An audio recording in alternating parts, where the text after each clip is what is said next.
I'm gonna share my presentation for my ideal burger.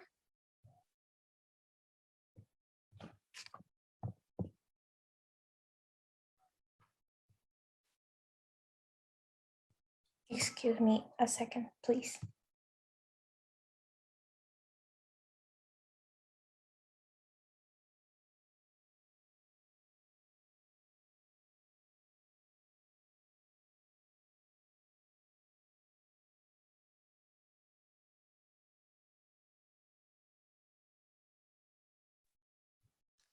Hello, everyone. So this is my ideal burger, which is healthy, delicious, and eco-friendly.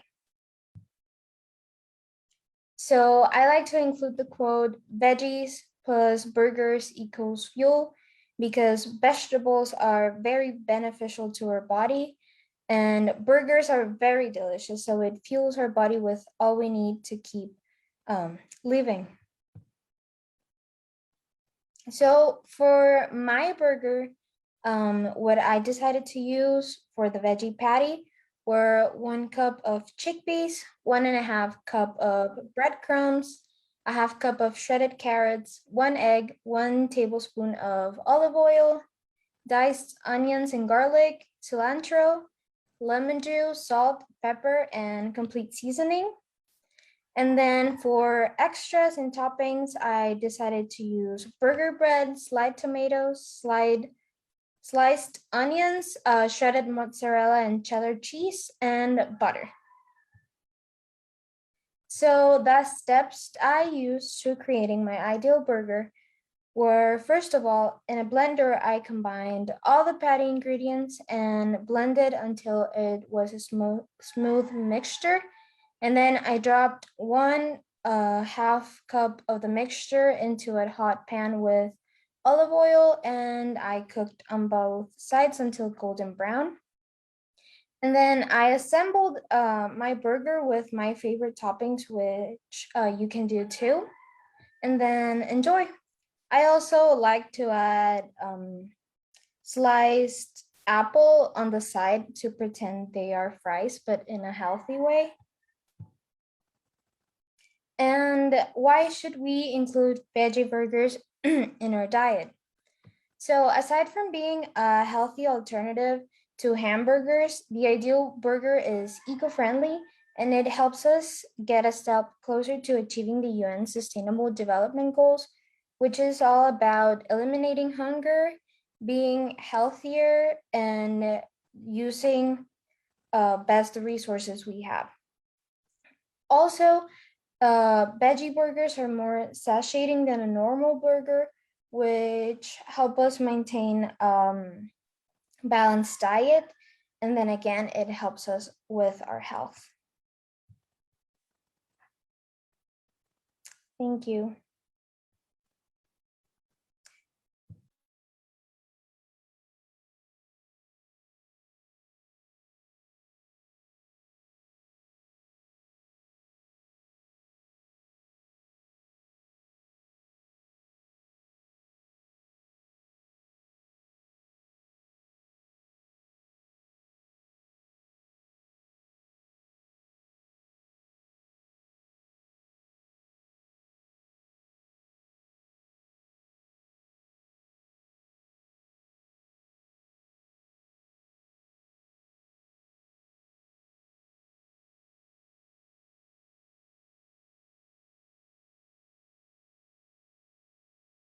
Also, I want to add, unfortunately, I wasn't able to redo my burger again, but if I were to redo it, I would try to eliminate the egg in the patty and the cheese as topping, just that so it could be more leaning towards plant-based or be completely plant-based.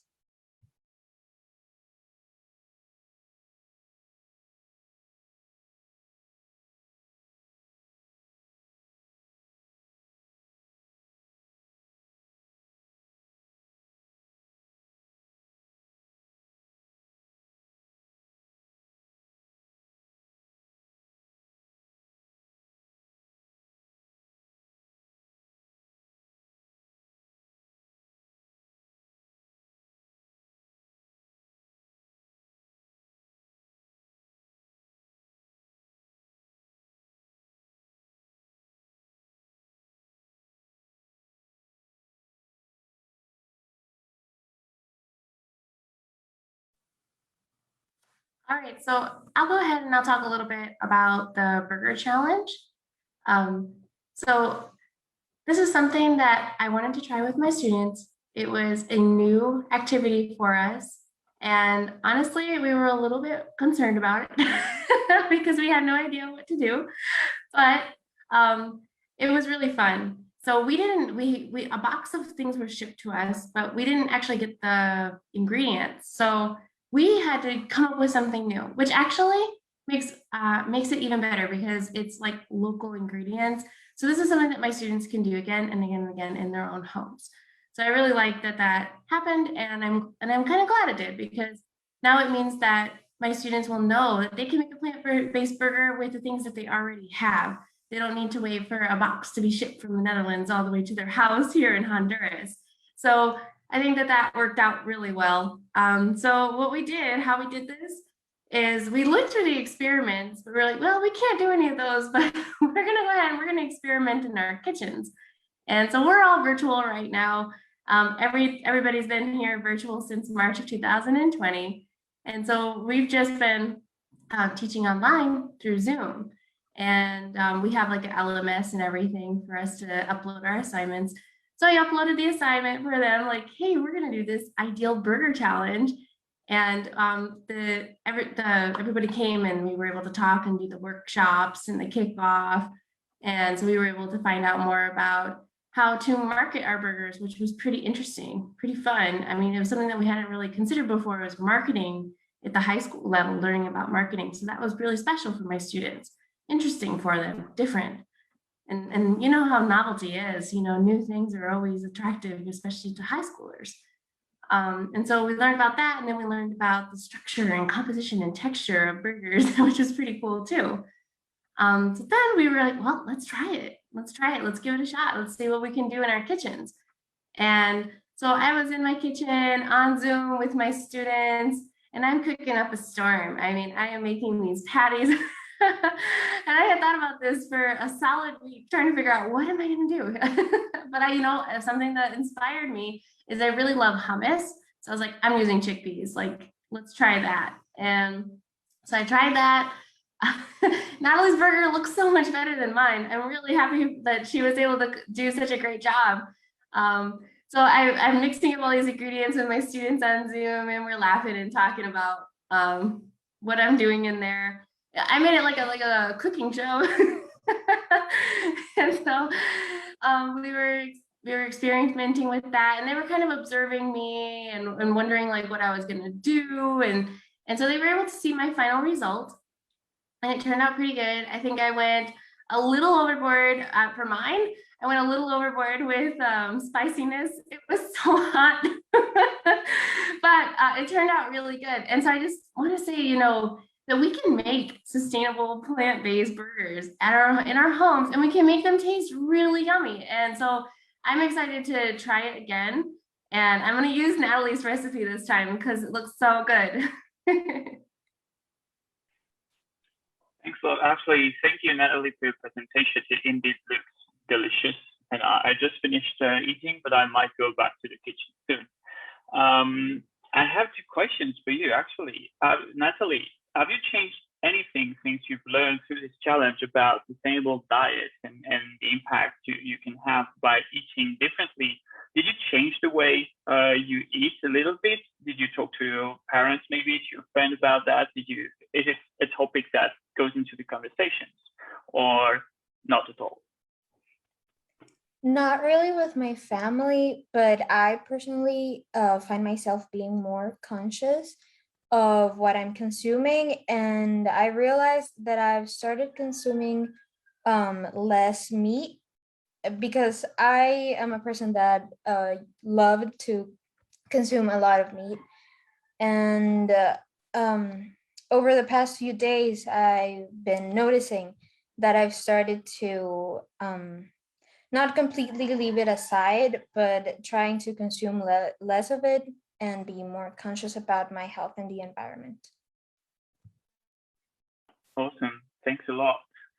And Ashley, now you've talked to us about marketing and how through education you can make something that on the paper doesn't look that easy or that yummy compared to the, I'd say, conventional advertising about food, and especially those yummy, tasty burgers that you see.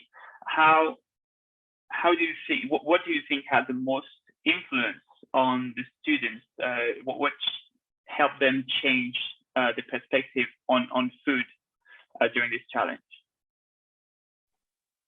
Well, I think that when I was marketing this assignment for my students, I think that one thing that I had said that helped them really think about this and consider it was that it's not that I want them to become a vegetarian right now. It's that I want them to think about it, consider it, try it and see if maybe even they could just do a meatless Monday, right? Or just have some vegetarian dishes that are being made in their homes. So I think that that was something that really helped them to kind of see like, okay, I don't have to change everything I'm doing right now, but I can just start with something small and that's going to help too. And I think that that's really what really inspired my students to want to give this a shot. And I've been having more vegetarian meals too. That's awesome. Yeah, so you mentioned veggies burger fuel. You made something based on chickpeas. Maybe actually, if you remember from other tests, just for curiosity and to know, chickpeas is widely spread, I'd say, among veggie burgers. What else did you try? What kind of other base did you try? Okay, so I actually used to be a vegetarian. And so I have had a lot of different kinds of vegetarian burgers. One of my favorite kinds of burgers is black bean vegetarian burgers. Those are so good. And I haven't been able to find those patties here. Like I used to be able to just buy them in the store in the United States, but in Honduras, in where we live, it's really rural. So we can't just buy those patties here. So I'm gonna need to figure out how I can use, a traditional red bean because those are the ones that are gonna be more common here. How I can use that to make a patty out of those. So that's something that I'd really like to try actually, but I haven't yet. Yeah, maybe Natalie can help me figure it out. They are delicious. Going back, you said you're virtual. Unfortunately, it's been 1 year and something that you've been doing Zoom classes. But for a lot of people around the world, school meals are actually one of the, or if not the only source of probably balanced diet that students can have access to. Do you think as a teacher and then Natalie as a student, what do you think about school meals today? Did you see any evolution recently? Do you think that the fact that you did this challenge can help you come up with arguments to change the diet at school? That's a great question. I'm going to let Natalie go for that one first, and then I'll follow up. I think it can, because we are, like I said before, creating more consciousness and helping people learn about different aspects of nutrition. And so I think it can help creating arguments to make a change in school diets. So at our school, we actually bring our own lunches. So when we were face-to-face, students bring their own lunch from home. And so I think that by promoting plant-based diets and just really focusing on making sure that you're getting all those good macromolecules that don't necessarily have to come from animals, I think that that's going to help students and families to start wanting to do gardening in their homes, because they can just grow a lot of their own food there at home, and then they can send it to school. So it will make it for a more balanced diet. And well, like I said, I'm from the United States, so the school's diets there are a lot different than here. Here, a lot of students come, maybe with beans and rice, a piece of meat, maybe a fruit, a juice. Am I right about that, Natalie? Did I get that right? Okay. And so And in the United States, they line up in a cafeteria and they kind of just get whatever is served that day. So they just have to hope that it's balanced. And so I think that by promoting this in schools in the United States, maybe people who are making those big decisions about what children are going to be eating every day for lunch, and it, like you said, it might be the only balanced meal that they have all day. So I think that by promoting this in schools, we could really do some really good for children that are, you know, hungry for one, but also for the planet. Amazing, thank you. You just mentioned, you just used one really specific word, macromolecules, and it's related also to nutrients. Natalie, you did a presentation, you talked about nutritious food, not only something that tastes good or something that's good for the planet, but something that gives you the right nutrients. Did you also, related to this experience, did you have the chance to discuss more nutrition in terms of nutrients intake?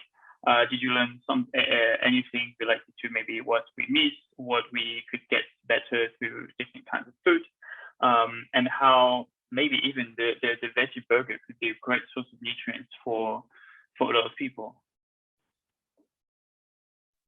Yes, I learned a lot actually. Because of Honduran culture, we really consume a lot of meat. So sometimes we get lost and think of it as the only source of protein or something like that. But while participating in this challenge, I realized that there is a lot of more plant-based options to consume protein because our body needs it. And also that in the veggie burger, we because it's plant-based, we have more vegetables, and even I included fruit with the side of apple fries. So we're getting more vitamins and all the macromolecules that we need. So lipids and protein and carbohydrates. So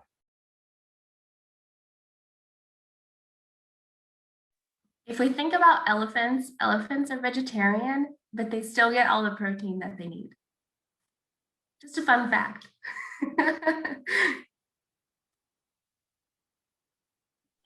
Yeah, no, it's interesting, but yeah, nutrition is a really complicated topic, and I'd like maybe to also discuss what you mentioned before, the gardening. The fact is, think that maybe if, as Natalie said, we raise awareness and that family are impacted by the children, maybe they're going to start producing more locally, like even in the garden for the ones that have the chance to have a garden. So the question is also at the school level, do you think it is possible to scale gardening at the school so that students and teachers can have a better relationship, I'd say, with nature, as well as can access the veggies? And you mentioned also at the beginning, you have recipes with things you couldn't get, so you needed to try and to find local stuff to start cooking. Also, if you can tell us a little bit about that process, like how did you manage to find the right ingredients where you were, and what did you know what you were looking for, or did you just wander around and try to look what looks tasty and fine? Natalie, do you want to start with that one? So with the gardening in our school, actually, before the online situation, we did have a garden in which all the middle school classes worked on.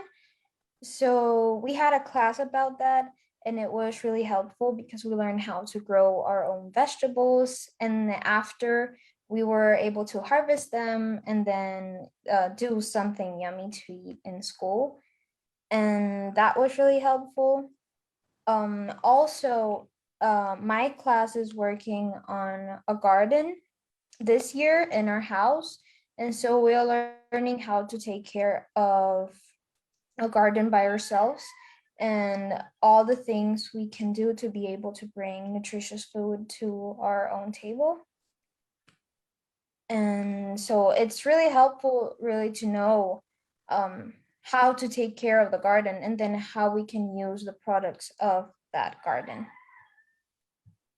Absolutely. So Natalie, you're actually a part of the 4-H gardening right now. So we are doing an agricultural production study. So she received a kit, and the kit had some seeds and a guidebook in it. And so I'm wondering, Natalie, how is that going? What are you growing right now? Right now, I'm growing cilantro, um, cucumber, I think it's beans, and excuse me, I forgot the other one. How to say it in English, please, Miss Shank? Is it radish? Yes, I think it is. The red So one? yeah, that one. Um, so I'm growing that, and I think it's going really well. I some of them are really tall right now, and they look really beautiful.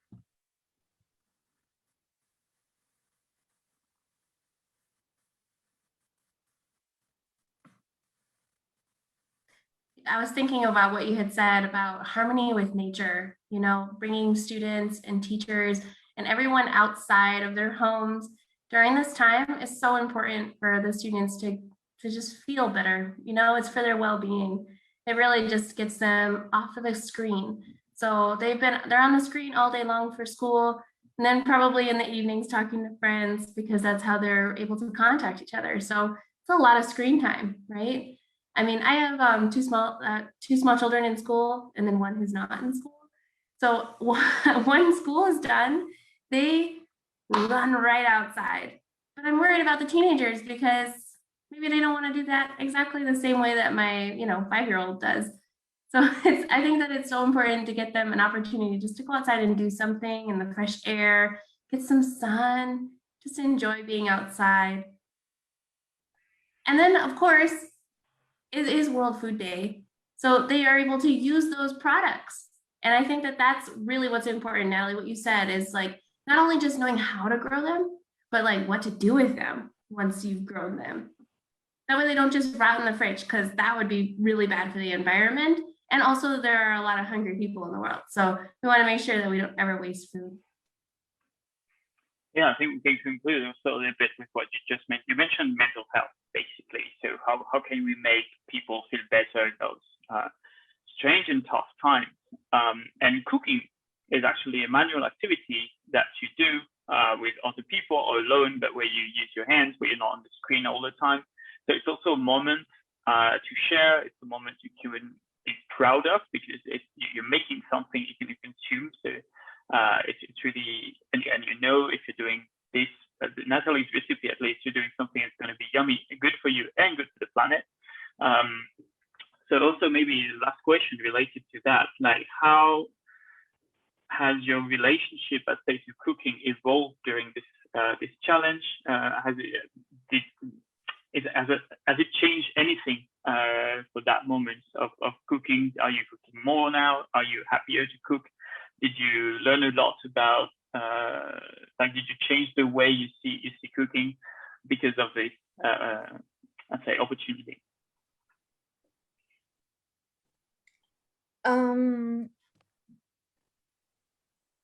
Yeah, it hasn't really changed a lot because I have enjoyed cooking a lot. But also it has changed the fact that now I I know that I can look for alternatives and create new recipes, not just stick to a recipe that I already found. I can create a new one. I can mix different things and create things that are surprisingly delicious, or that maybe I wouldn't have tried before. And so it opened a new door to experimenting more in the kitchen.